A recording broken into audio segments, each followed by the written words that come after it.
Olá pessoal, tudo bem? Eu sou o professor Leandro Poggioli. Hoje eu e o Conrado, aqui no Diálogos em Direito e Filosofia, estamos com o professor Paulo Caliendo, que é doutor em Filosofia e doutor em Direito, professor da PUC e advogado. E vamos conversar a respeito da inteligência artificial e seus reflexos na dignidade da pessoa humana. Você já pensou como essa revolução que vem acontecendo nos dias de hoje, que é a inteligência artificial, por exemplo, o ChatGPT, mas muitas outras ferramentas, podem repercutir na dignidade da pessoa humana? Pelo menos de dois aspectos estávamos conversando aqui. Primeiro, a falta de acesso a essas ferramentas de inteligência artificial, será que não podem prejudicar a vida profissional e pessoal das pessoas? Será que a gente não vai ter algum déficit de pessoas que não têm acesso a essas ferramentas? Ou, por outro lado, será que o uso excessivo dessas ferramentas não pode prejudicar o intelecto ou aspectos da dignidade da pessoa humana? Bom, sobre isso e muitos outros aspectos da dignidade da pessoa humana e da inteligência artificial, vamos conversar hoje com o professor Paulo Caliendo, que fez o doutorado dele exatamente em filosofia nesses aspectos da dignidade da pessoa humana, e por isso eu passo a palavra para o Conrado para dar as boas-vindas para o nosso convidado e começar o nosso bate-papo.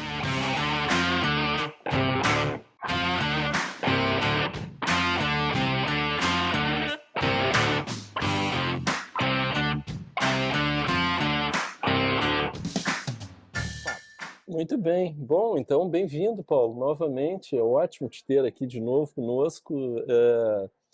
Me lembro da nossa última conversa também, foi super bacana. Não me lembro se foram duas até. Duas, uma Já duas, é a virtual e uma terceira física, vez, que a exato. gente fez na parte da Livraria do Direito ali. Ah, Eu exatamente. estava assistindo ela, apareceu para mim Que agora há pouco. legal. Então, poxa, bem-vindo, então, né? Bom, eu já vou começar o tema, porque eu acho que todo mundo está super interessado em o que tu tem para nos falar hoje, Paulo. Leandro, depois eu queria que tu lembrasse aqui aquela conversa que nós estávamos tendo antes a respeito da escrita, que tu tinhas mencionado, né? E o Paulo também, tu tinhas referido a respeito da superinteligência. Eu acho que esse é um tema que nós gostaríamos de Muito saber o que interessante. vem aí. E eu vou trazer uma questão já agora, senão eu vou me esquecer depois, tá? Uma das preocupações que tem, que está dentro deste tema aí, que depois o Leandro vai colocar a pergunta e as questões, é assim, ó, hoje nós temos a nossa geração, talvez a geração que mais, eu diria não propriamente geração no sentido de quem está vivo hoje, ou diria ser até melhor, então deixa eu aprimorar isso. Quem teria aí numa faixa etária que já tem acesso à inteligência artificial, eu acho que esta geração ampla, digamos assim, é que tem mais, vai ter a maior proveito com a inteligência artificial. Como será para as próximas gerações? Como é que vai ser para quem é hoje, as crianças hoje, que vão ser adolescentes, jovens e adultos amanhã, num aspecto de desenvolvimento da sua própria inteligência, da sua própria capacidade cognitiva, e não só e aí dentro disso também na sua capacidade interpretativa do mundo. Nós sabemos que a hermenêutica nos ensina que o teu horizonte de experiências e conhecimento, as camadas de experiência e conhecimento da cultura que vão se formando, que te dão um horizonte interpretativo do mundo. Como será isso quando tu não tens mais propriamente uma experiência? Tu não tem mais empiria quase em muitos aspectos e tu já vai recorrer diretamente à inteligência fora de ti. Então, o que tu achas a respeito disso? Eu acho que aí eu já passo direto para o Leandro, porque aí ele pode Não, complementar com isso. é essa questão mesmo, se o professor pudesse começar dizendo o que ele entende por dignidade da pessoa humana e desenvolver o assunto, eu acho que de maneira Fica didática para o melhor. pessoal que nos acompanha, seria muito interessante, professor. Perfeito, muito obrigado. Primeiro, eu queria agradecer muito estar Nós que aqui. agradecemos, É professor. uma grande honra. Me sinto como se estivesse na sala de aula com o professor Tadeu, com o Conrado, com o É Cortioli, verdade. e uma conversa com especialistas, obviamente, e realmente é um oásis no horizonte intelectual encontrar um espaço para dialogar sobre esses Muito temas tão obrigado. Que bom, profundos. que Então, eu ótimo queria isso. parabenizar a vocês e a todo o esforço que tem e a comunidade que assiste, que participa porque isso realmente faz a diferença num momento que a gente precisa muito de debate sobre esses grandes temas. E o Conrado menciona muito bem, nós estamos num momento em que talvez a nossa geração ela tenha uma importância ímpar. Por quê? Porque nós vivemos um mundo analógico e estamos vendo nascer um mundo absolutamente digital artificial. E, portanto, a gente consegue entender algo que as novas gerações talvez não entendam. O que era um mundo analógico e como saímos e passamos para esse mundo digital artificial. E essa gravação é quase como se fosse uma mensagem numa garrafa lançada ao mar, para que as É próximas verdade. gerações enxerguem os dilemas que nós estamos passando. É como se nós fôssemos ver lá meios legislatórios, como é que aprovaram as questões Muito e que legal. nós estamos legando Uhum. para o futuro uma mensagem do que está ocorrendo agora. Mas não uma mensagem jornalística, uma mensagem profunda. Então, realmente queria parabenizá-los, é realmente um momento histórico nesse sentido, porque eu acredito que nós estamos no limiar de uma grande transformação, como disseram. E nós temos muitos desafios. Obviamente que quem vir depois vai enxergar melhor o que estava ocorrendo, mas no que a gente podia alcançar, nós estamos tentando compreender. Bem, eu creio que essa revolução ela traz uma grande discussão e uma grande reflexão sobre a condição humana. Esse é o grande debate. O que é a condição humana nesse período de transição? Porque a condição humana ela é caracterizada por dois elementos: a sua existência, mas também a essência. O que é humano e como o humano se faz no mundo. E esses momentos de reflexão são belíssimos. Nós podemos pensar Sim. que um dos grandes momentos para entender a existência humana aparece com o surgimento quase pré-filosófico na Odisseia. Nós Sim. temos o Ulisses Uhum. na sua trajetória, ele tenta realizar algumas circunstâncias de sua época na obra, claro, literária, e ele tem toda a sua obra não em torno de fatos, mas em torno de uma jornada que leva de uma vida ruim a uma vida boa. Ele tenta entender como deve ser a sua existência, ele deve entender como é que ele leva aquela vida boa e sai do caos e entra em harmonia com o cosmos. Nós nos momentos mais belos da Odisseia, Sim. quando ele está com uma feiticeira e ela, apaixonada por ele, diz ao Ulisses: Ulisses, continue comigo, não volte para Ítaca e eu te dou a eternidade. E ele diz: não, eu não quero a eternidade. Ainda mais se eu ficar eterno e velho, né, e decadente, como ocorreu já com um dos deuses, né, com um dos mortais que se transformaram em eternos. Daí ela promete: eu te dou a eternidade e a juventude. E ele diz: não, eu não quero. A condição humana é o que me tem de mais importante.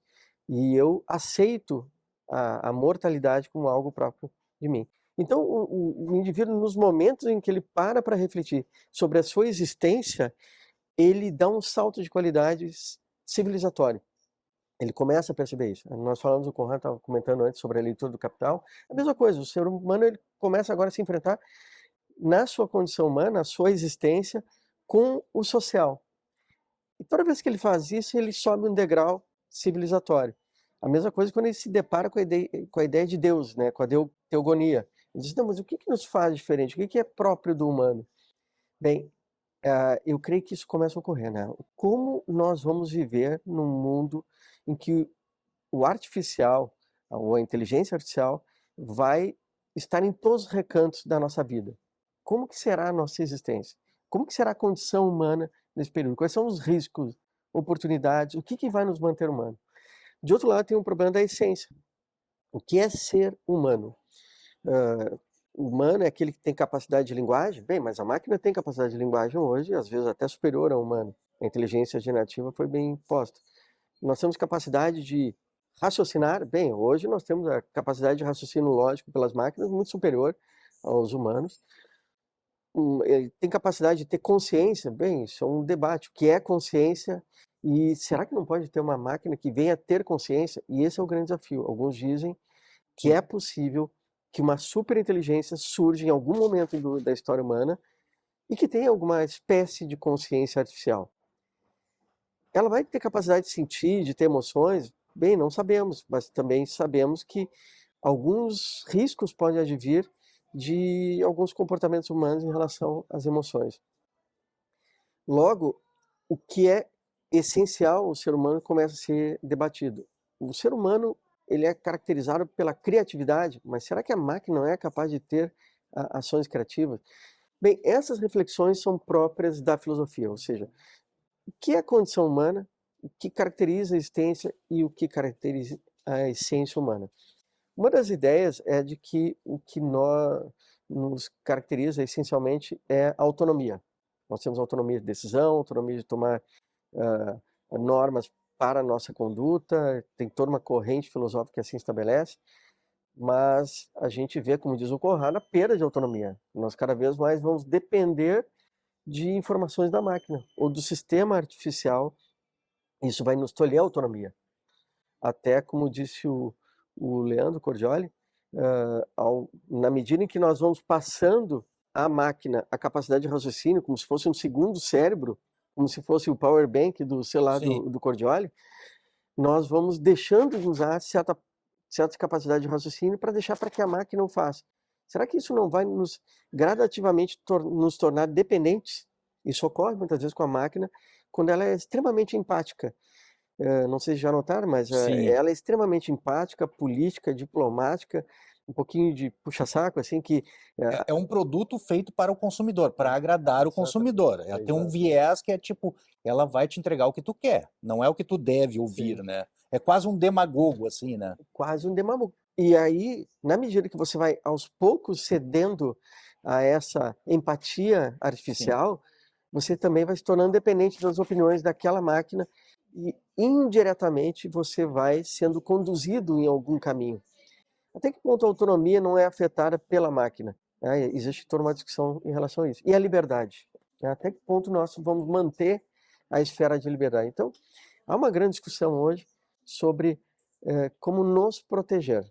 Com termos um passo atrás e enxergarmos essa situação atual, com todos os seus benefícios, oportunidades, mas também com reservas. E de uma forma um pouco mais crítica, olhar que o desafio que nós temos hoje não é perante a natureza, que nós, de certa maneira, dominamos, apesar de toda a crise ambiental, o social, que sempre foi um desafio, mas agora é o artificial, o humano perante o artificial.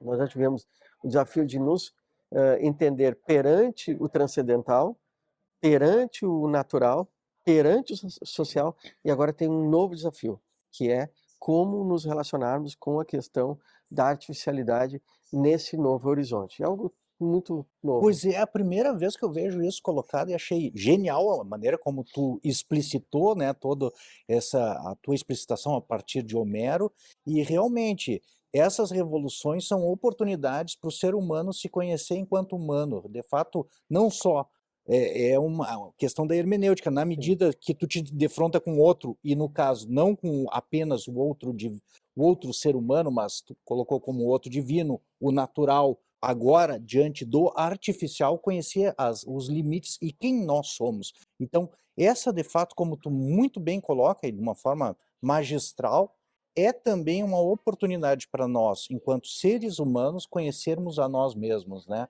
O que é fundamental para o amadurecimento. Esse processo que você colocou da Odisseia é exatamente um processo de amadurecimento, de conhecimento de si próprio e de amadurecimento do humano. Vamos voltar a sermos humanos, só que não os mesmos humanos que éramos antes do desenvolvimento e do convívio com a inteligência artificial, né? Eu até queria colocar uma questão também a respeito disso, assim, que eu estava pensando porque assim, ó, hoje já se tem alguns estudos de que as crianças nascidas a partir de 2020, é um dado empírico que eu tenho, tá? Não tenho nenhum dado científico a respeito disso, confesso aqui, mas eu acho que vale pelo menos como preocupação, de que as crianças nascidas já após 2020 já têm um pequeno déficit cognitivo, digamos assim, eu diria de inteligência. Não sei se isso é verdade ou não, é um dado pelo menos no mínimo preocupante, digamos assim, porque já são crianças que já nascem dentro de um mundo digital. E eu fico também pensando assim, aí tem dois aspectos, um deles é o aspecto biológico. Digamos assim, a partir do momento, o que se observa, aliás, também ainda dentro desse aspecto, o que se tem são crianças muito expostas a telas o que tem trazido uma irritabilidade muito grande, uma pouca, digamos assim, hoje, pelo menos hoje, assim, sociologicamente observado, ou psicologicamente, os pais delegando esses Uhum. momentos livres para as crianças, entregando as telas, as crianças às telas, Sim. que é uma forma de tu não te ocupar com a criança, e ela recebe aquela super informação, e informações muito curtas, Uhum. são coisas assim, digamos, porque é próprio hoje da digitalidade, né? Essas coisas, informações muito curtas, e que a criança precisa de ócio, ela precisa de tempo para poder desenvolver sua capacidade cognitiva e emocional, fundamentalmente. Então as crianças estão ficando extremamente irritadiças, Uhum. nervosas, está dando muitos problemas psicológicos em relação a isso. E eu também penso, né, se de repente, assim, esta falta de estimulação Uhum.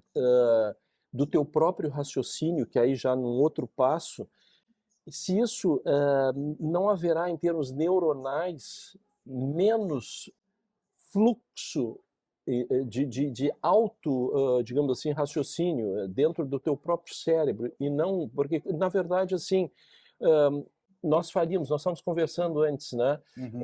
tu vais fazer uma apresentação e aí então tu pede para o ChatGPT ou outra inteligência artificial te preparar uma apresentação ou sei lá, um discurso, o que for. Uhum. Então a tua capacidade criativa, e isso é estimulação cerebral, porque não vem de algum lugar isso. Uhum.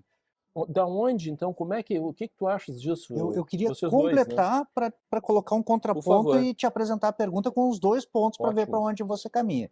Que é o seguinte, eu entendo isso, eu acho que a gente delega muito para as crianças, mas ao mesmo tempo eu vejo, Conrado, delega muito para as telas, a Sim. tutela das crianças, Uhum. isso é evidente. Eu tenho sobrinhos pequenos e eu tive filho, agora meu filho já é grande, mas na época a televisão já ocupava um espaço, Esse né? espaço, E né? agora é claro que muito mais, mas eu não sei em que medida isso não é uma forma diferente de conhecimento. Claro Uhum. que tem Sim. repercussões, tipo, as crianças podem ser hiperestimuladas, mas Uhum. eu também vejo as pessoas com mais idade tendo resistências a tecnologias novas, Uhum. tipo, né, o próprio celular, e eu, no sentido não o celular como um instrumento de comunicação, mas o celular faz muitas outras coisas, inclusive o chat de GPT, né, por Sim, exemplo. sim. Então, quando, na verdade, essas crianças que tu te refere, muitas delas já nascem com isso na mão e manuseiam com uma facilidade. Ah, Eu vejo criança de 5, 3 anos manuseando essas ferramentas digitais com mais facilidade que os pais ou que os avós, com tranquilamente. certeza. Então parece que a expressão comum, o jargão comum, também não tenho dados empíricos, mas o comum é dizer assim, parece que já nasce sabendo, né? Quando os Uhum. caras pedem, eu vejo avós pedindo para os netos de 5 anos fazerem algumas coisas nos celulares que eles não conseguem fazer por conta própria, É esse pessoal verdade, diz é tudo. verdade. Então, não sei o quanto não é diferente, mas certamente há uma questão de hiperestímulo. Segundo, tem um outro viés que é o que o professor colocou muito bom, né, muito bem, que é essas ferramentas digitais todas, aliás, tudo, né, é um grande mercado.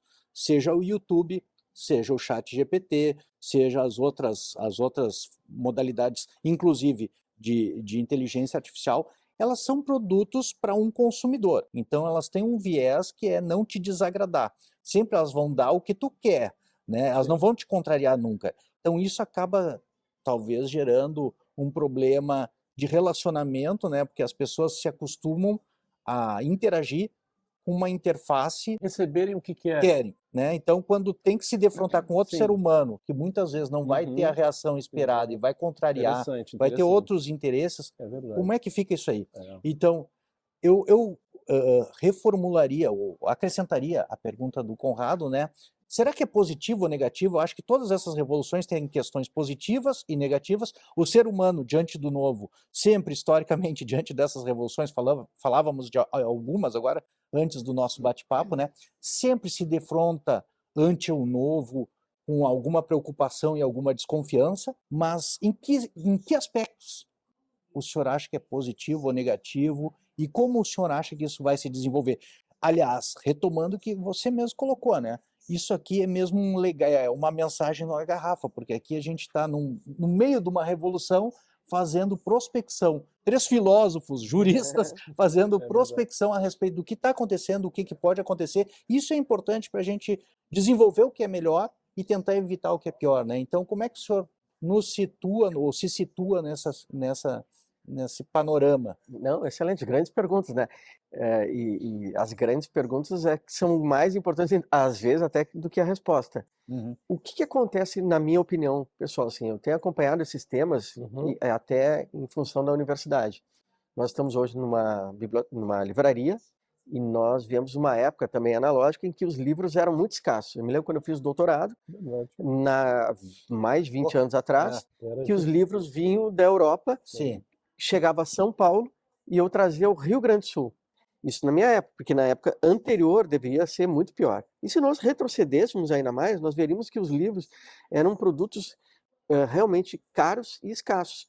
Se nós formos pegar os livros na época medieval, de uma obra de um padre copista, até chegarmos a Gutenberg com a imprensa, e depois fomos vindo até o momento, nós veremos que o custo da informação caiu de uma forma a se aproximar... Uma democratização. Democratização, a quase zero.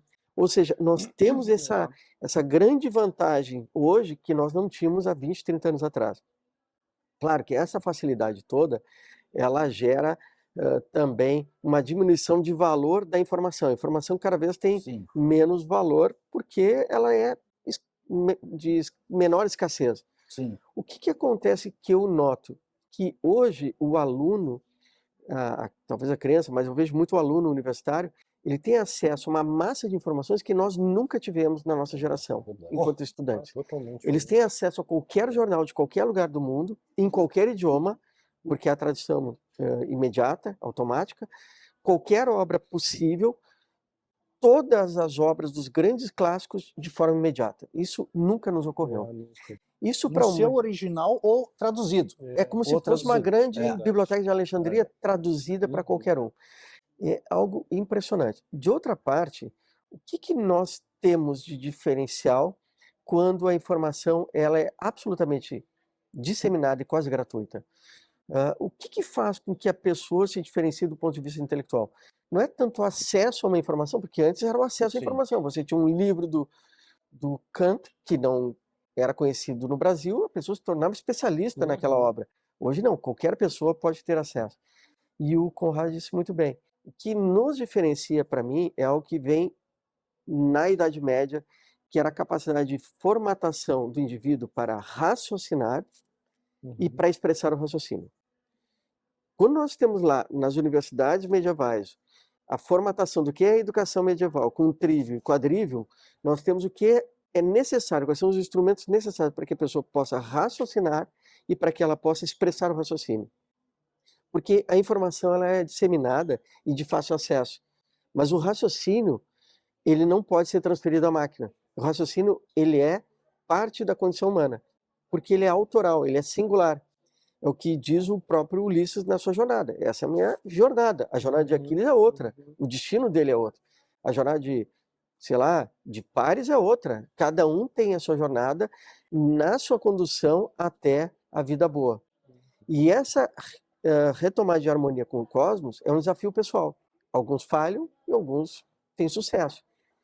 E o que acontece conosco? Também essa vida autoral é que nos diferencia de uma vida artificial. A nossa singularidade é algo que é expresso por autores medievais que dizem o que nos diferencia não é somente a autonomia, não é somente a liberdade, é a nossa singularidade. Cada um detém em si uma singularidade que ela não é replicável.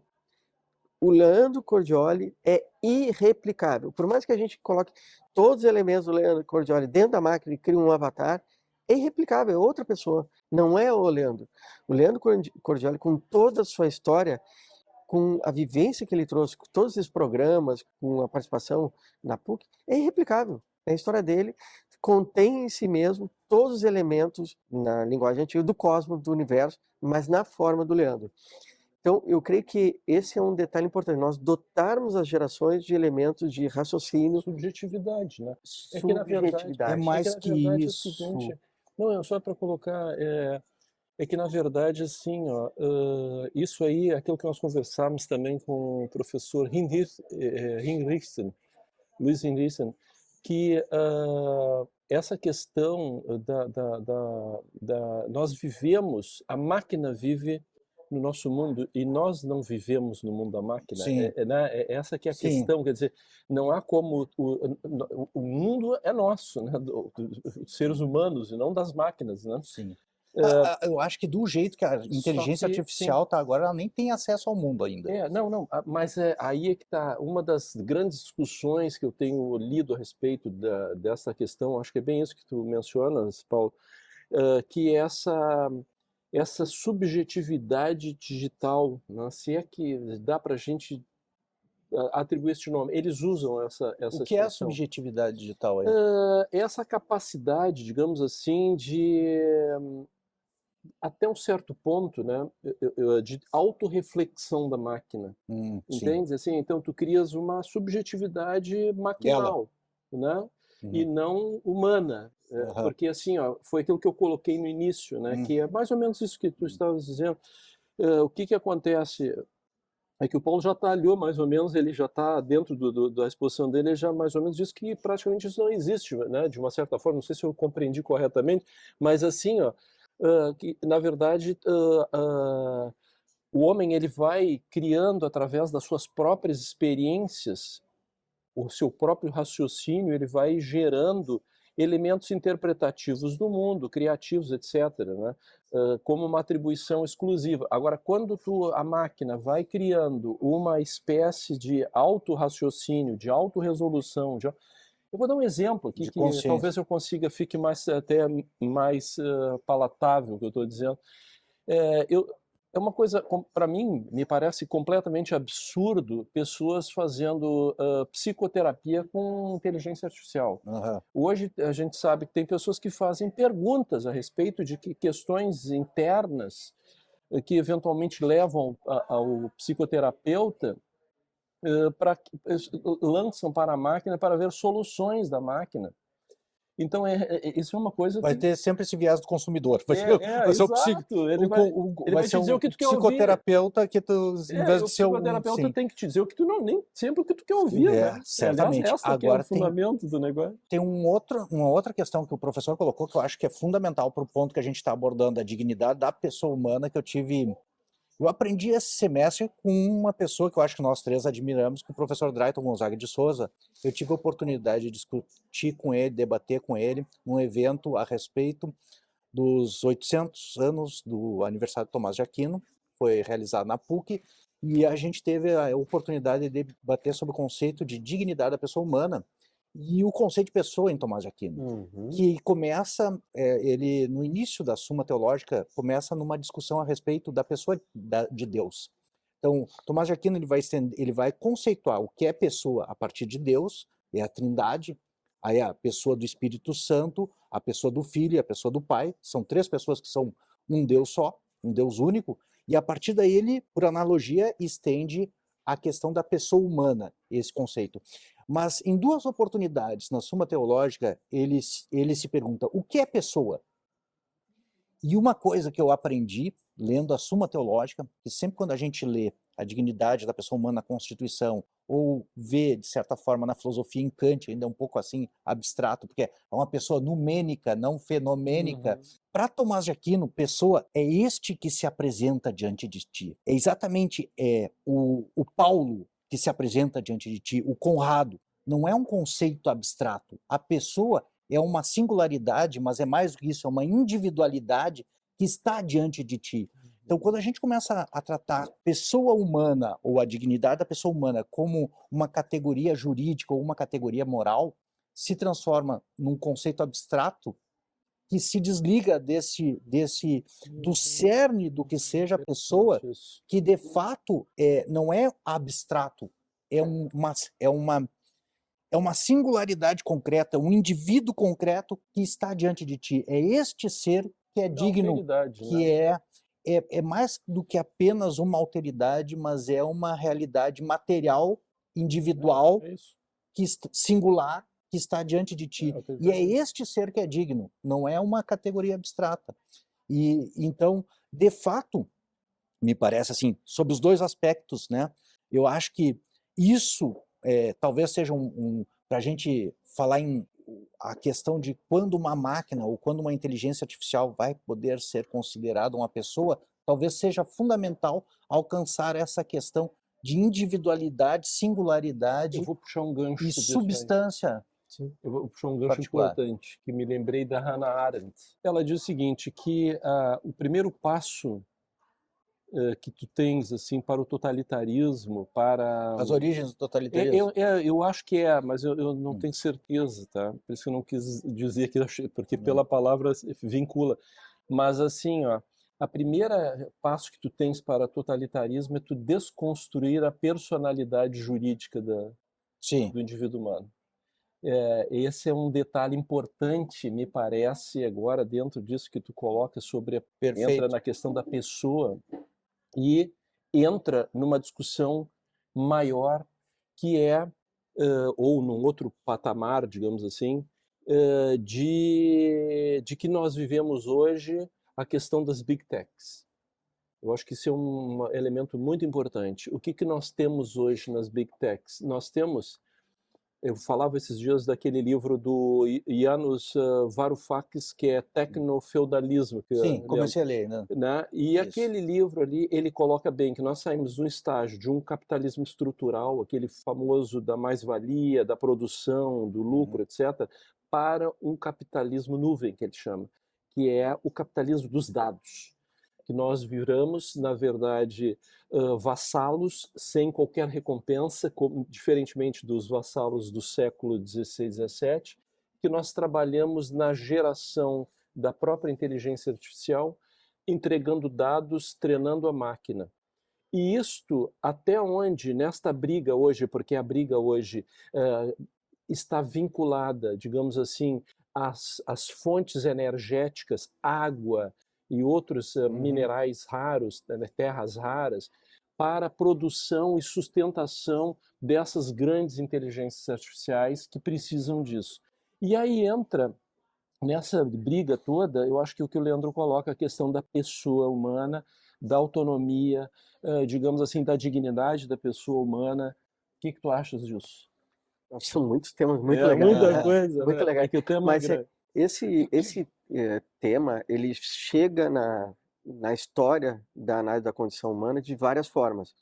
Uma delas é aparecendo como essa alteridade, o outro que vem de uma forma ameaçadora. Isso aparece de várias formas na história da humanidade e, inclusive, nos debates sobre a relação com a tecnologia.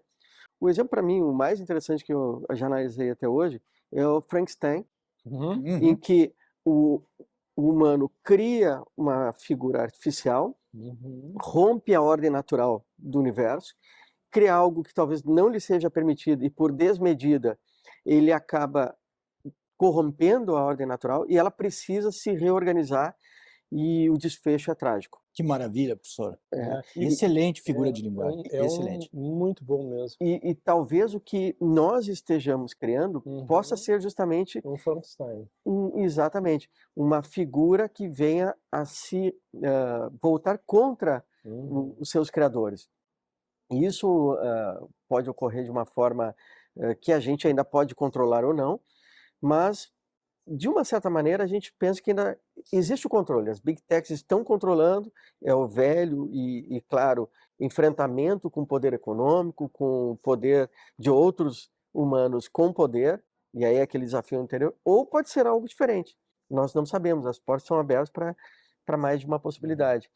Mas, com certeza, esse desafio é muito grande. Por quê?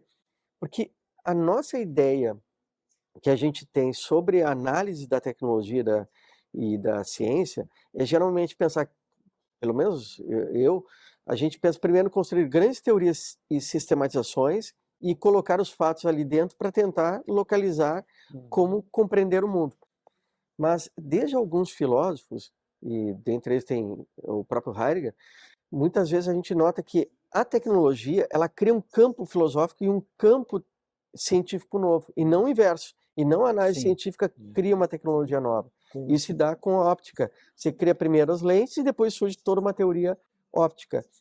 O que está ocorrendo agora é a mesma coisa, de certa forma, né, similar. A tecnologia tem criado inovações e a filosofia tem corrido para tentar entender o que está acontecendo, Sim, e não o sim. inverso. Perfeito, perfeito. E, portanto, esse é o nosso deslumbramento e até o nosso senso de estarmos ameaçados. A maior ameaça que a humanidade sente hoje é de obsolescência, né?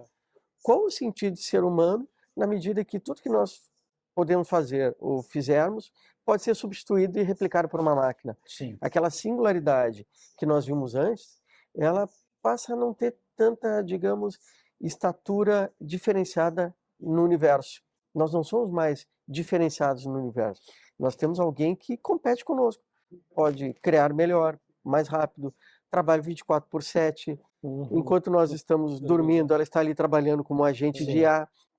Então, para que eu vou ter a necessidade de um advogado, Sim. de um médico, Sim. quando 95% dos resultados de uma máquina são superiores à média dos diagnósticos médicos, né? Por que eu vou consultar um terapeuta se eu consigo entrar num agente IA que vai dizer como Freud, com base nos livros do Freud, analisaria o meu caso? Mas se eu não gosto de Freud, eu analiso comparativamente Freud, Lacan, Jung, terapia cognitiva Sim. e E a mais, máquina consegue e fazer a isso. máquina consegue dar um relatório de todas as Todos teorias eles. baseadas nos livros. A partir do problema, Por digamos que eu assim. procuro um terapeuta? Porque quando eu estou perante o outro, eu sei que aquele outro, ele entende o que eu estou falando, que é o que o Conrado falou. Eu posso ler o quanto eu quiser sobre, digamos, a Capela Sistina, mas se eu não for lá, eu não sinto o que é a É Capela verdade, Sistina. é isso aí. A máquina Perfeito. pode fazer a melhor nova sinfonia do Bach, Muito legal que o isso. Bach nunca escreveu, mas ela nunca, por enquanto, ainda, ela não escuta o Bach, não escuta. ela não consegue ligar aquela melodia com a sua vivência, ela não consegue transformar Muito aquilo legal em isso, algo Paulo. novo. Muito legal isso. Perfeito. Isso é muito heideggeriano, né? Sim. Porque assim, ó, é a existência, né? É o ser. Aham. É diferente, porque por isso que aí voltamos àquilo, a máquina pertence ao nosso mundo e não nós pertencemos ao mundo da máquina, né? Então aí está a questão do ser, né? Do ser. Ela pertence ao nosso mundo como algo fabricado, mas eu até ando mais. Ano passado, quando nós conversamos a respeito de inteligência artificial, eu mais temia, resolvi tomar ela como aliada agora, e conhecendo o que é inteligência artificial, pelo menos, eu tenho visto que ela realmente não tem um contato com o mundo, ela é um algoritmo, ela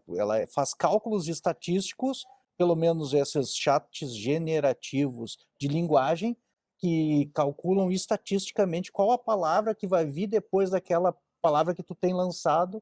Então ela tem um negócio para o futuro e para o passado, mas ela não tem um vínculo, não tem um referente no mundo para ela daquilo que ela está dizendo, né? Não existe para ela, no mundo dela, Sim. ela não tem nem consciência, nem referência para o mundo. Seria, sim. Não teria contato. Mas aproveitando até para uma questão que talvez interessa para nós, enquanto do direito, mas já está acontecendo na medicina, e foi um assunto que vocês dois lançaram.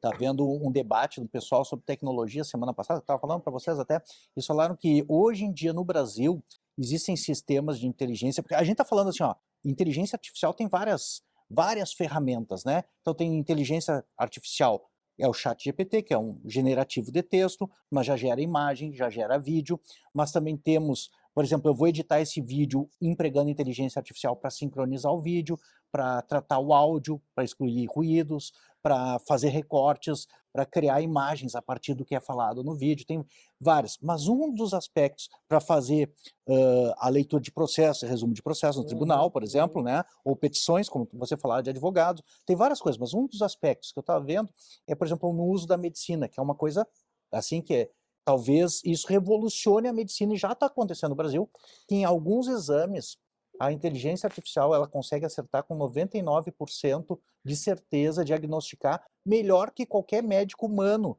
que é mais sujeito a erro. Só que eles submetem, isso que é interessante fazer um paralelo com o direito, eles submetem, depois de submeter a inteligência artificial, ao médico. E acabou criando um viés no médico, que o médico sabia que a inteligência artificial sabia mais que ele, assim, ou era mais capaz do que ele de identificar. Então o médico começou a só chancelar a inteligência artificial e abrir mão da responsabilidade de analisar os exames. Então, o que eles tiveram que começar a fazer? Não sei se vocês já estão fazendo no Brasil, mas já estão fazendo com a questão dos exames médicos.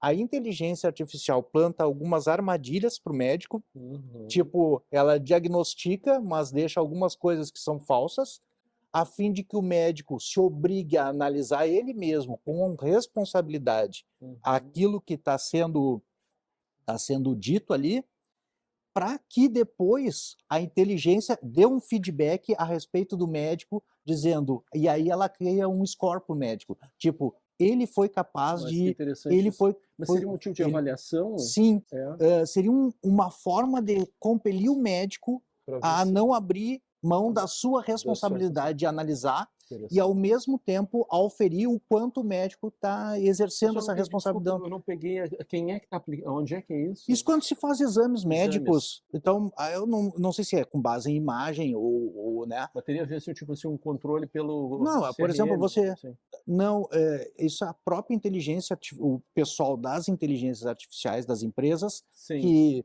se deram conta que os médicos estavam com esse viés de só chancelar. Tipo, sempre, é que nem você me falou Sim. da questão. Confortatis causa. Isso. Você tinha me falado antes, mas assim, ó, quando o delegado indicia, já cria esse viés no promotor de, se o delegado analisou isso aqui, esse cara é culpado, já vou denunciar. Aí o juiz, já o delegado, já o promotor já olharam, então já tem um pendor para condenar o cara. Né? Da mesma forma, se o cara sabe que a inteligência artificial acerta em 99,99% das vezes, o médico recebe os exames e ele diz assim, cara, o que eu vou fazer com isso aqui? Vou dar andamento, é isso aí mesmo. Só que as empresas começaram a se dar conta que os médicos simplesmente chancelavam. Mas esse é um medo, Leandro. Mas eu digo, é aplicável também no judiciário. Ou seja... Esse é o meu trabalho de doutorado. Mas você vê... É interessante estar conversando isso, não é o meu trabalho. Mas é um ponto. É um ponto eu chego a esse ponto de testar se o juiz, eles plantam armadilhas para testar se o médico está sendo responsável. Muito interessante. Só que tem que ter uma instância controladora. Sim, e cria um score. De repente é o CNJ aí, né? Aí cria um score, né? Sabe, cria um score para o cara, porque o cara começa a só chancelar e não pega aquelas armadilhas. Agora, trabalhar com confortatis causa, tu não faz nada, a máquina faz tudo. É um grande perigo que corremos. Isso é um expediente já muito antigo, eu acho que até quando eu lecionava lá na UBRA ainda, no começo lá ainda fazia isso, mas eu me lembro que antigamente, tinha autores que colocavam algumas iscas no texto, alguns erros propositais, tipo trocava o L por um, na máquina de escrever usava o 1, né? Para fazer o L para fazer o 1, né? Mas o cara fazia algum erro para saber se aquele documento tinha sido produzido por ele mesmo. Porque ele sabia que, botava algumas iscas, assim, sempre escrevia com algum viés. Eu ia te perguntar, Paulo, como é que tem sido essa relação, assim, com a questão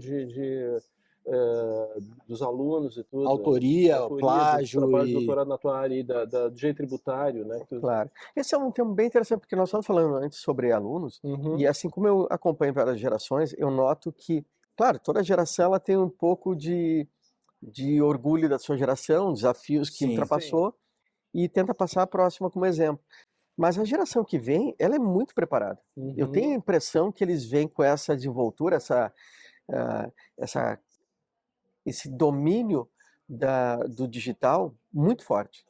E eles têm também um desapego a alguns elementos que nós tínhamos, assim, de ter um sacrifício da leitura, de buscar alguma coisa, e eles já buscam o resultado em si. Então, hoje em dia, há uma grande discussão de como usar a IA em trabalhos. A ideia, em geral, é que o resultado tem que ser individual.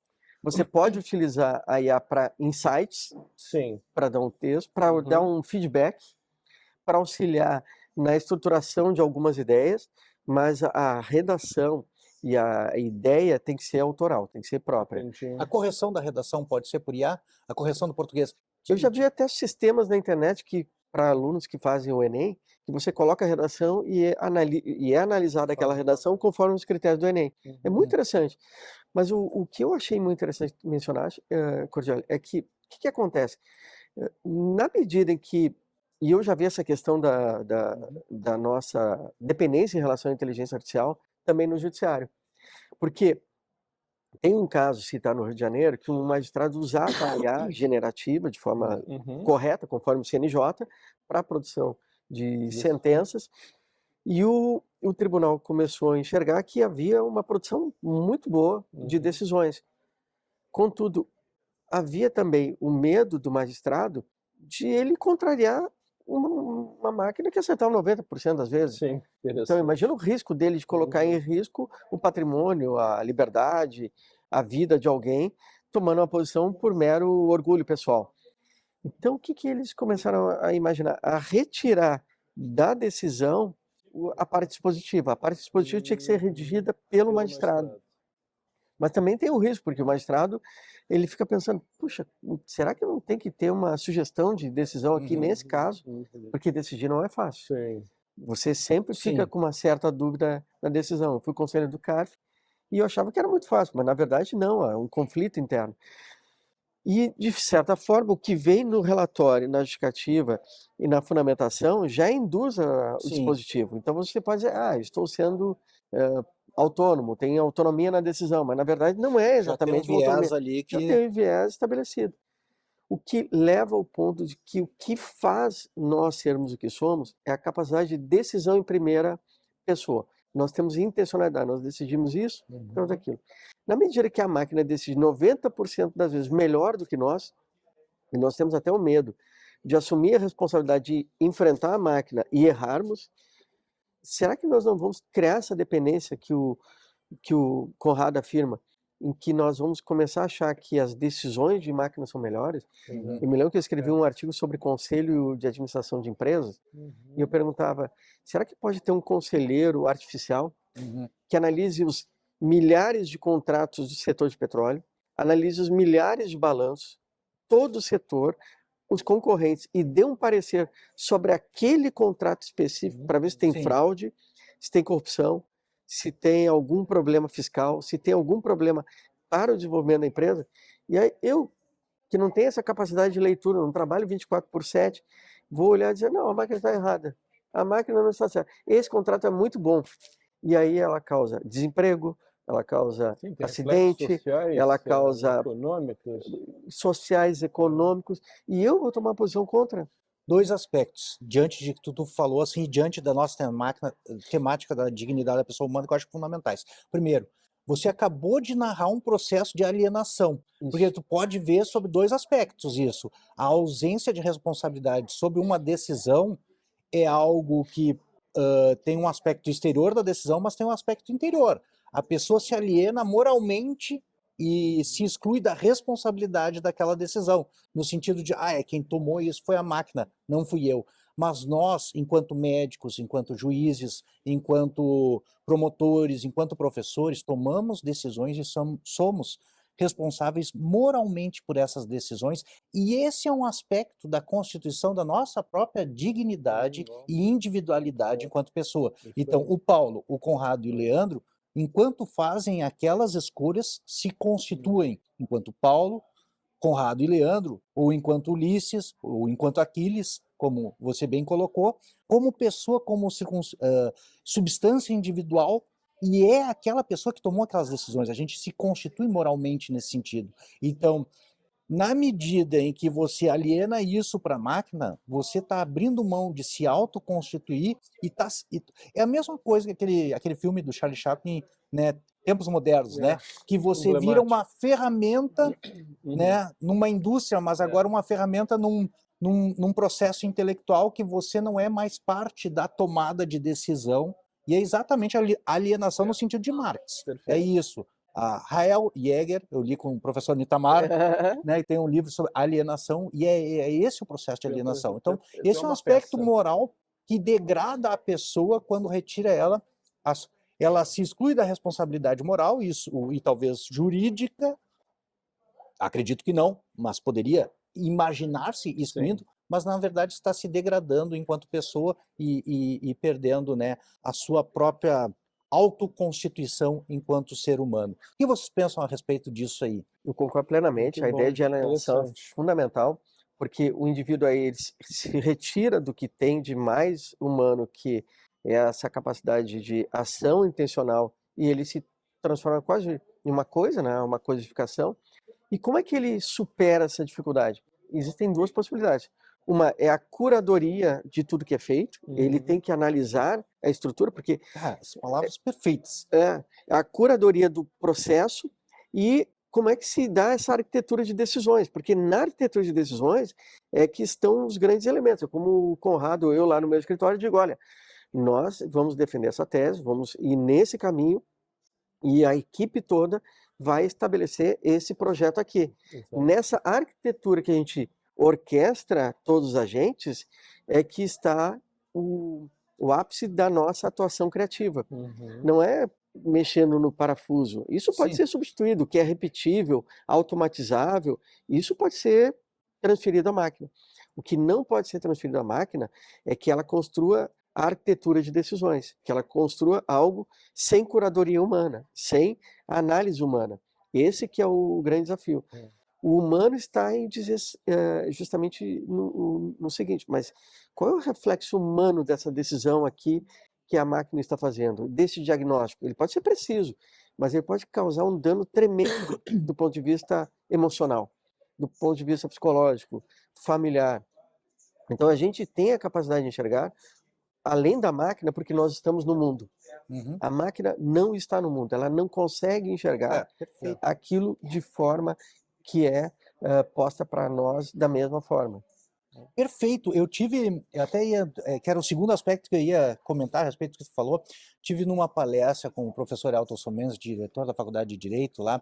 Ele trouxe um professor que tinha sido da FGV e estava fazendo uma ponte entre a China e os Estados Unidos. Eu não sei se ficou sabendo na PUC. E ele estava exatamente com um trabalho de inteligência artificial e que ele fazia um sistema de redes. Então ele conseguia pegar um contrato e, por exemplo, um contrato de a construção de um imóvel. E ele conseguia traçar todas as redes que envolviam aquele contrato e fazer um link sobre todos os agentes que envolviam aquele contrato. Por exemplo, o proprietário do terreno, o incorporador, o agente financiador, o agente securitizador do agente financiador, o agente que vai a cadeia toda de financiamento, que às vezes é mais complexa, um possível invasor, o fornecedor do material de construção para construir, os trabalhadores. Ele conseguia traçar todas essas redes e fazer e traçar um mapa. Era impressionante, cara, porque ele tinha um mapa, inclusive com aí cada link, quem estava linkado a quem, tipo a espessura do link era o tamanho, era a dimensão da relação daquela pessoa naquele contrato. Então ele conseguia, através daquilo que ele tabulou as decisões do STJ, todas a respeito de imóveis, então ele tinha tipo os riscos e ele conseguia colocar nessa rede, linkando todos os agentes envolvidos. Se você mudasse a posição de um dos agentes, você conseguia enxergar graficamente o reflexo na posição de todos os outros agentes. Por exemplo, agora não tem financiamento da Caixa Econômica Federal. O que ia acontecer, por exemplo, sei lá, com o trabalhador que fornece a mão de obra para construir o prédio? Tu conseguiria ver o reflexo em toda a cadeia. Uma das considerações que eu fiz para ele, eu acho que passa exatamente por isso que tu falou. Eu acho que assim, é perfeito para alguém que vai adotar uma política pública, porque ele consegue enxergar todas as relações envolvidas e como a política pública vai interferir. Muitas vezes, o fato de tu conceder financiamento, isso aconteceu, por exemplo, em Porto Alegre, não quer dizer facilitar o financiamento, tu vai facilitar o acesso à casa própria, porque o preço dos imóveis vai subir. O que tu está fazendo é encarecer os imóveis. Não necessariamente tu vai ter mais imóveis à disposição, o que tu vai fazer muitas vezes é encarecer os imóveis. Eu estou só dando um exemplo, pode ser que não seja isso, mas nem sempre aquilo que você movimenta numa cadeia complexa dessas vai produzir os efeitos que você imagina. E você ter essa rede mapeada e um sistema que é capaz de te apresentar todas as posições e os reflexos do teu movimento, ou, por exemplo, vou reduzir o investimento na casa própria, daqui a pouco tu está aumentando o desemprego, entende?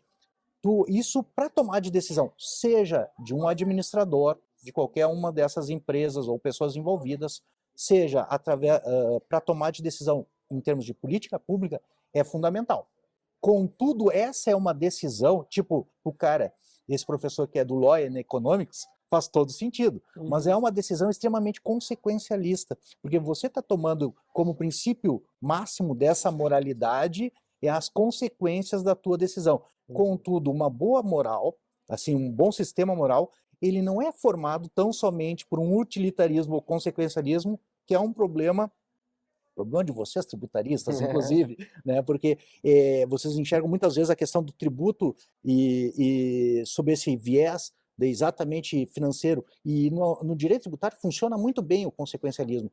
Contudo, sobre outras questões, por exemplo, o fato dele dizer assim, ó, olha, esse invasor aqui ele não causa tanto prejuízo se ele invadir. Na final, não muda muito a cadeia se ele invadir esse terreno aqui. Só que, sob o aspecto jurídico e sob o aspecto moral, você pode ter um problema muito sério. E, de repente, atos ilícitos podem produzir na cadeia, atos imorais podem produzir, talvez, resultados até benéficos na cadeia, vamos dizer, habitacional, entende? Só que você está constituindo uma sociedade, constituindo pessoas que começam a se modificar moralmente. Então, tem uma série de outros elementos que integram a decisão jurídica e que integram a decisão política, ou mesmo uma decisão de negócios. Você colocou, por exemplo, acidentes, de repente nessa rede dele ele diz assim, ó, vai morrer tantas pessoas para fazer isso aqui. Ah, mas isso aqui, esse custo dessas mortes vai ser assumido por não sei o que, tantas outras pessoas vão sobreviver. Bom, ele está assumindo aquilo como economicamente aceitável. Ah, tantas pessoas vão perder braço, mas isso é aceitável e absorvível pelo INSS. Meio, assim, então, acaba que, consequencialista, acaba que a moralidade começa a se estreitar. De certa forma, sobre o que a gente está colocando aqui, eu acho que sobre um aspecto da própria pessoa que aliena a decisão para a máquina, nesse sentido, por exemplo, desse sistema de redes, ou para o médico que aliena, ou para o juiz que aliena, para um chat GPT, ou para uma inteligência artificial a sua decisão, é uma forma de se degradar, perder a sua própria personalidade, a sua própria pessoalidade, individualidade, como a gente colocou, uma forma de alienação, e por isso degradação, mas também ao mesmo tempo, e aqui encerrando o ponto assim de forma resumida, tem aquele livro do Michael Sandel, O que o Dinheiro Não Compra. Ali ele mostra como a precificação, por exemplo, danos morais, se você colocar nessa tabela, a precificação dos danos morais, por exemplo, acaba degradando o que seja o próprio dano moral. Essa foi uma discussão, né, no direito, essa questão, né? Por isso que o Brasil, diferente dos Estados Unidos, em relação a essa questão específica aí, a gente tinha uma relação diferente, assim, lá tu não tem dano moral?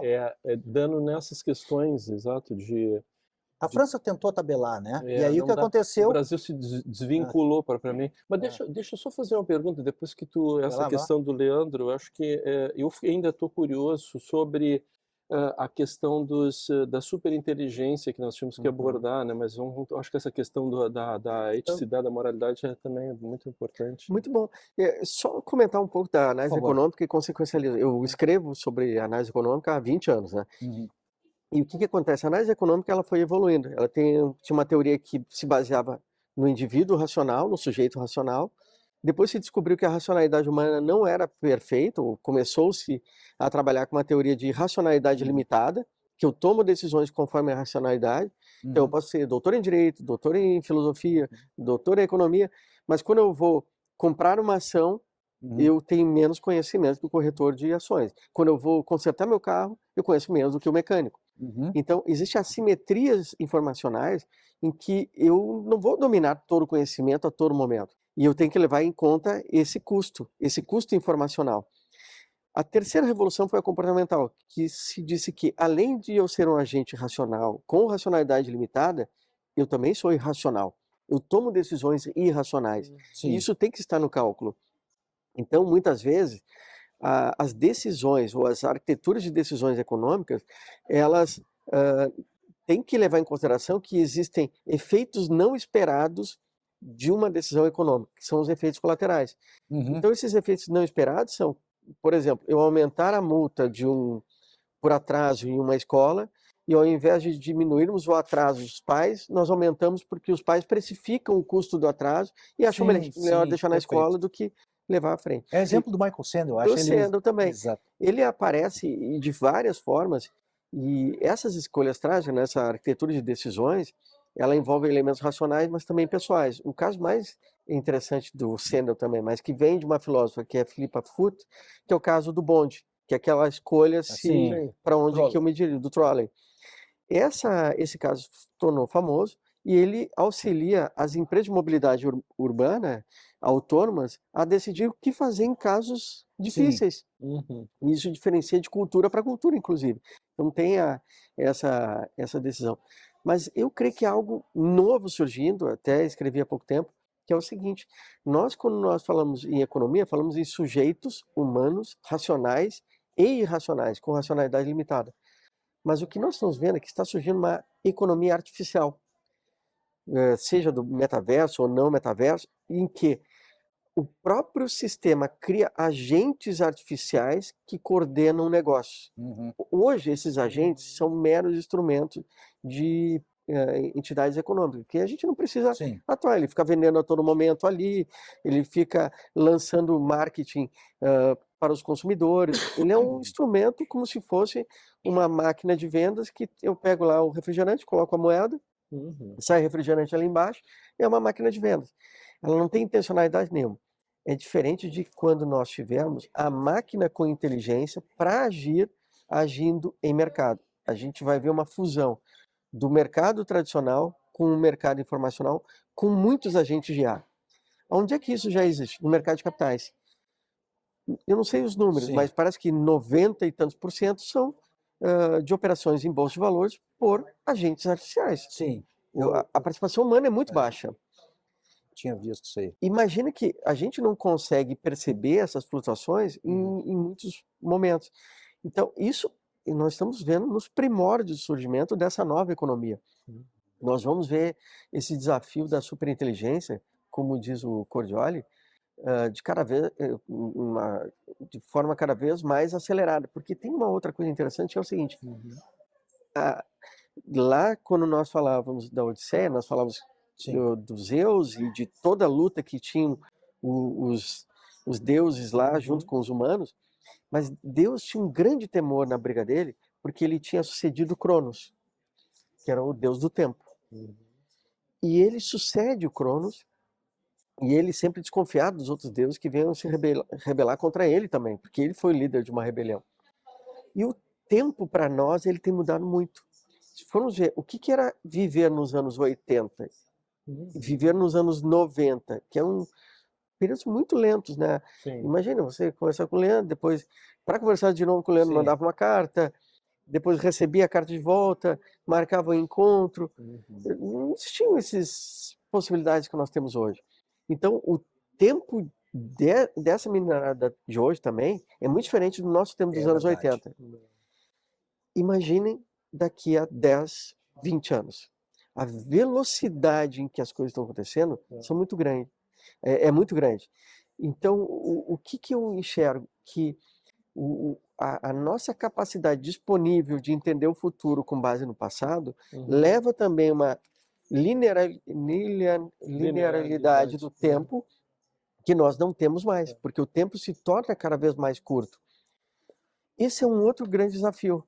E o que eu vejo é que esse problema da superinteligência é que nós não conhecemos e temos pouco tempo para preparação. Sim. E eu não Sim. sei se o direito consegue O chegar. que é a superinteligência? Porque esse é um conceito que a gente já mencionou, mas eu não tenho claro para mim, assim.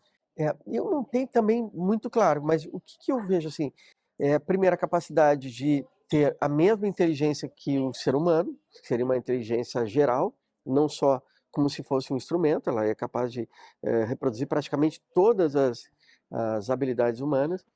E a superinteligência seria quando a máquina consegue ter melhor desempenho, de alguma forma, do que o humano. Seria praticamente essa questão de ter uma subjetividade maquínica. Digamos assim, criar uma espécie de percepção de todas as necessidades, porque ela funciona em virtude disso, para te entregar qualquer coisa que tu queira. Ela liga, não só liga, fecha a janela da tua casa, abre a porta, esquenta a comida, liga o banho, mas em torno de, sei lá, é um negócio assustador. Tu vai trabalhar, tu vai dizer, olha, faz uma sentença aí de, sei lá, os campeão sobre sistema acionário, de sócio lá que está com problema. Não sei, imagino isso, né? Qual é o espectro exatamente que diferencia também assim, porque a gente tem diversas interfaces para lidar com a inteligência artificial, mas dentro dessas interfaces, o que pode dizer assim, olha, essa é uma inteligência artificial, essa é uma superinteligência. Você tem a inteligência artificial geral, e agora esse outro conceito, né? O que diferencia ela da geral e da inteligência artificial que a gente Pois tem? é, esse é um tema interessante. Tem alguns papers, inclusive da Google e de outras empresas, tentando verificar, a própria OpenAI, verificar o que é uma superinteligência e quando ela surge e quais são os critérios para nós reconhecermos que ela existe. Porque também tem esse detalhe, quando que os humanos perceberão o surgimento da superinteligência? Quais são os critérios, que nem mencionaste, né? Que nós vamos nos deparar com ela e quais são os elementos que a gente tem que ter cuidado com essa superinteligência? Uma coisa é uma inteligência geral, que ela não é específica para funções. Ela consegue realizar todas as funções. Outra coisa é ela ser superior aos humanos. Do ponto de vista de desenvolvimento lógico e de raciocínio, é capaz dela produzir logo a seguir melhores desenvolvedores, melhores médicos em alguns setores do que os médicos que nós conhecemos no setor de diagnósticos e assim por diante. Mas ainda não é uma superinteligência, ainda é um instrumento que tem raciocínio. Eu creio que, na minha concepção, uma superinteligência autêntica é quando ela se torna capaz de tomar decisões autônomas e com uma ideia própria. Ela vai ler a tua necessidade e vai te entregar. Uma coisa que me assustou quando o senhor colocou, eu sou muito empolgado com tecnologia, e se um dia tivesse possibilidade, compraria um Tesla. Agora, quando o senhor colocou que esses dilemas, escolher, né, entre morrer um ou morrer, ou matar 5, do ponto de vista do Tesla, que é dirigido por uma inteligência artificial, pode ser resolvido consequencialistamente, ou seja, olha, tem 4 atravessando a faixa, ou eu atiro esse carro, né, na ponte aqui, morre só o motorista, ou eu salvo os 4. Lembrei do nome dele, é Nicoleles. Isso. O Nicoleles. Eu ficaria assustado de como o Tesla, será que exatamente nesse processo de alienação não é melhor a gente poder decidir o que fazer ou alienamos ao Tesla a direção? Tem uma questão, Leandro, isso que tu traz, Leandro, que é aquela questão do voo da Air France, né? Que foi a grande questão, pelo menos eu me lembro, assim, eu não acompanhei. Aquele que saiu do Brasil? É aquele que caiu, aquele voo... Ou dos Estados Unidos que eles não, derrubaram? do Brasil para Paris, e ele lá pelas tantas, o piloto não tinha acesso aos equipamentos. Ele não conseguia isso, tá. Lembra? Congelou o sensor, o equipamento, o sensor, ele não tinha, porque eles acabaram acreditando, jogaram tudo para a máquina e tiraram o controle do piloto. E aí aquilo houve uma revolução, né? Essa foi mais ou menos o que você está dizendo. Poxa vida, eu prefiro que o piloto falha dos sensores, né? Há uma falha dos sensores. Agora, numa situação que você delegou para a inteligência artificial tomar esse tipo de escolha, que às vezes será uma escolha difícil, é difícil pensar assim, ó, o Tesla decidindo, né, vou bater no caminhão e só um morre ou tem uma escola com as criancinhas atravessando fora da faixa com a professora e tem que decidir quem vai sobreviver. 20 criancinhas e uma professora ou um motorista de meia idade.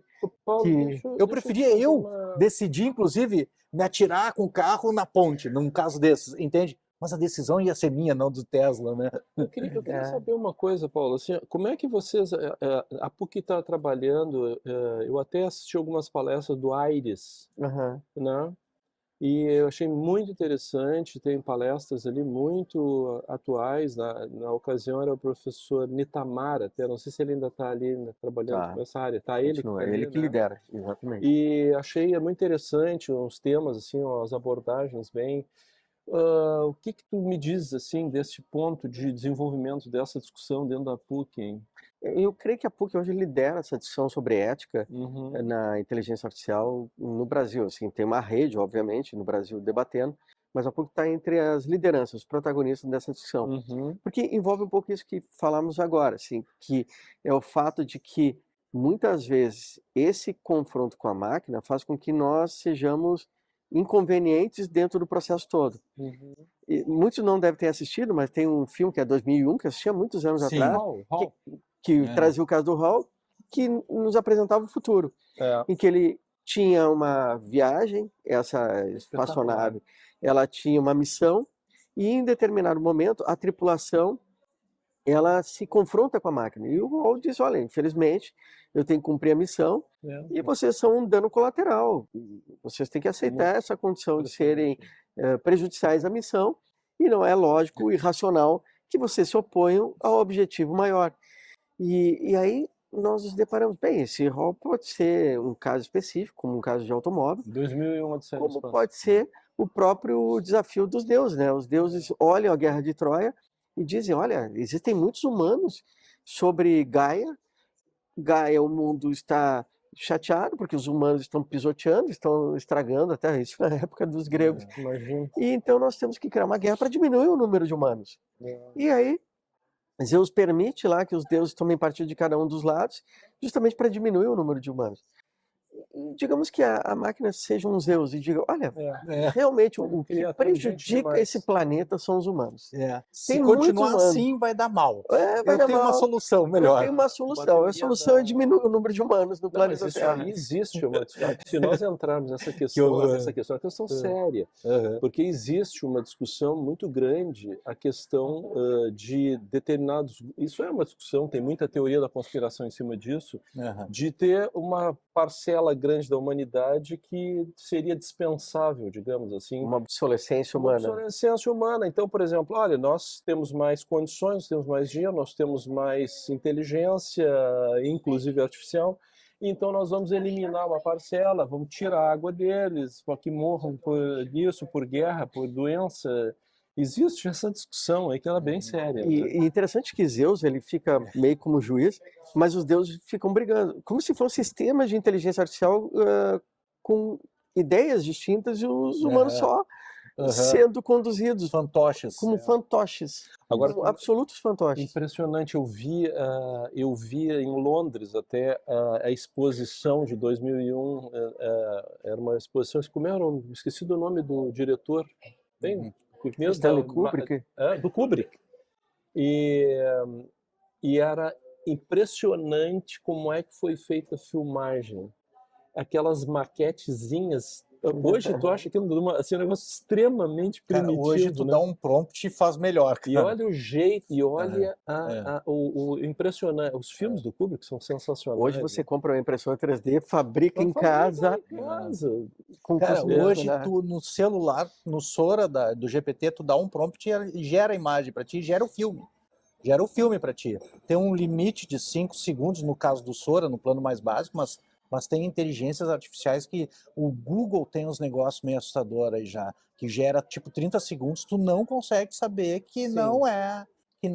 Vamos partir para uma questão um pouco mais jurídica, assim, ó, disso que nós estamos... Claro que isso aí é um outro mundo, mas eu acho que vale a pena, pelo menos, a gente abordar rapidamente a questão que nós falamos aqui, né, das Big Techs, etc. e tal, e a questão, eu pensei um pouco na tua área, Paulo, tributária e etc. e tal, de responsabilização, não somente em virtude, não só daquilo que hoje está bem em voga, que é a questão da liberdade entre as versus responsabilidade, mas também nessa questão tributária, né? Como é que funciona isso? Não sei se tu tens tido algum tipo de coisa em relação a isso, assim.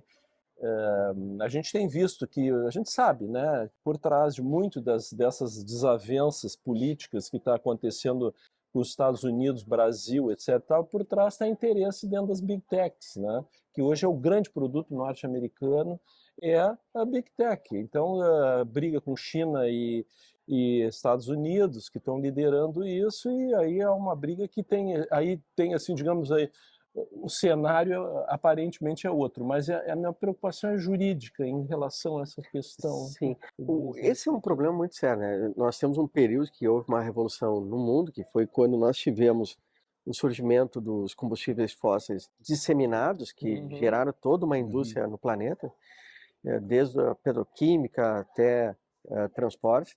Mas nesse período teve um sujeito que foi absolutamente genial, que ele fez o seguinte: naquele momento de descoberta do petróleo, cada um tinha um modelo de fórmula para o seu petróleo, para o óleo, e surge alguém que tinha uma formação contábil e disse, não, mas cada um tem o seu modelo.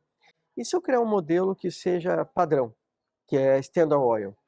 E esse sujeito, que se torna um dos maiores magnatas da história, o Rockefeller, ele começa nesse sistema de criar um padrão e de comprar os concorrentes, até o ponto que ele se torna dominante no mercado.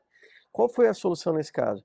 Foi obrigá-lo a dividir a empresa em outras empresas e fazer com que elas competissem entre si. Isso seria bom para o consumidor, para o mercado e para a inovação. Bem, esse modelo de competição levado ao setor digital demonstrou que é possível o surgimento de grandes oligopólios, até por força de mercado. E isso tem ocorrido. As grandes startups que estão surgindo acabam sendo adquiridas pelas já dominantes, e isso acaba reforçando o oligopólio, o monopólio no setor. Tanto que nós falamos hoje nas Big Nines, que são as empresas americanas, norte-americanas essencialmente, nenhuma europeia, e as empresas chinesas, que dominam esse mercado. Dividirmos no setor de inteligência artificial talvez seja alguma coisa interessante para permitir uma certa proteção. Mas realmente eu não sei se a mesma fórmula do início do século passado funciona para este século. Entendi. Mas o desafio de nós nos opormos a um poder totalmente concentrador, que seria de empresas privadas, ele é importante. Contudo, hoje nós não estamos somente falando de um mercado privado, nós temos também as empresas chinesas, e aí traz outra questão de soberania digital. É um cenário muito complexo. Então, para concluir, eu queria ver se o professor tem uma última palavra para deixar para o pessoal que está nos acompanhando no YouTube, né, sintetizando essas ideias, ou uma última palavra conclusiva. Eu só queria dizer que os próximos anos serão emocionantes. Espero encontrá-los de novo para nós fazermos mais análises, porque os desafios são muito grandes e hoje nós falamos de ChatGPT, mas já surgem discussões sobre agentes de inteligência artificial. Eu já vejo uma discussão sobre enxames de agentes artificiais e orquestra de agentes artificiais, ou seja, a transformação tem sido muito rápida. Muito rápido. E nós temos que acompanhar com muita atenção. O próprio Sam Altman já fala e pergunta quando que surgirá a primeira empresa no mundo de uma pessoa só, com uma pessoa humana apenas, que irá faturar $1 bilhão. Ou seja, nós estamos chegando a um ponto da completa obsolescência na construção de riqueza. Antigamente nós precisávamos de centenas de milhares de funcionários para termos uma empresa de $1 bilhão. Hoje nós temos pequenas empresas, como são essas empresas que nós temos hoje, né, da área tecnológica, e em breve nós vamos ter com um menor número de pessoas envolvidas. Eu acho que o grande tema realmente é como encontrar a condição humana, como enfrentar a obsolescência humana e os desafios que a gente tem em relação a isso para a proteção que envolve necessariamente a esfera jurídica. Mas é um prazer sempre enorme estar com vocês, escutá-los, debater com a comunidade que vocês criaram. É muito interessante mesmo. Conrado, uma última palavra para o pessoal que nos acompanha. Bom, eu queria agradecer o Paulo Caliendo, o professor Paulo Caliendo. É sempre um prazer e sempre muito instrutivo aí te ouvir, Paulo. E eu também, enfatizando um pouquinho isso, né? Eu acho que a minha preocupação hoje ela está ligada também nessa relação de independentização nossa, de não ficarmos vassalos tão somente das big techs e não só no número de, não só na diminuição do número de pessoas para produzir determinado resultado, mas o número dessas pessoas ricas, digamos assim, que se valem disso também pode haver uma grande redução também. Então essa é uma grande preocupação que nós consigamos, digamos assim, desenvolver o nosso próprio sistema dentro do Brasil, não? E não ficarmos dependendo tanto das tecnologias aí estrangeiras, seja a americana, a chinesa e as que estão aí hoje no mercado.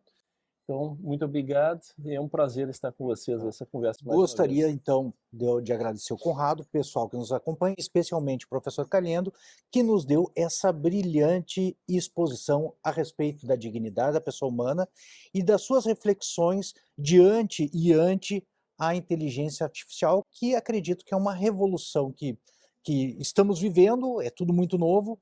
Gravamos um podcast a respeito desse mesmo tema ano passado e hoje a gente já tem um panorama completamente novo. A cada mês surgem coisas novas. Esse mesmo podcast seria inviável no ano passado ou no começo desse ano, porque a ideia é transformar esse podcast num livro, junto com outros que nós estamos gravando a respeito da dignidade da pessoa humana, o que só se tornou possível com o uso da degravação por inteligência artificial e pela correção por inteligência artificial também. Então são coisas assim são revoluções que a gente vem passando, que a cada, como o senhor colocou, a velocidade é muito grande e a gente tem que, diante dessas revoluções, eu imagino pelo menos imaginar, e esse é o nosso papel, né? Calcular o que pode ser perigoso para a humanidade, mas também o que nós podemos. Não adianta, diante da revolução, tomarmos essa postura de medo, eu acho, né?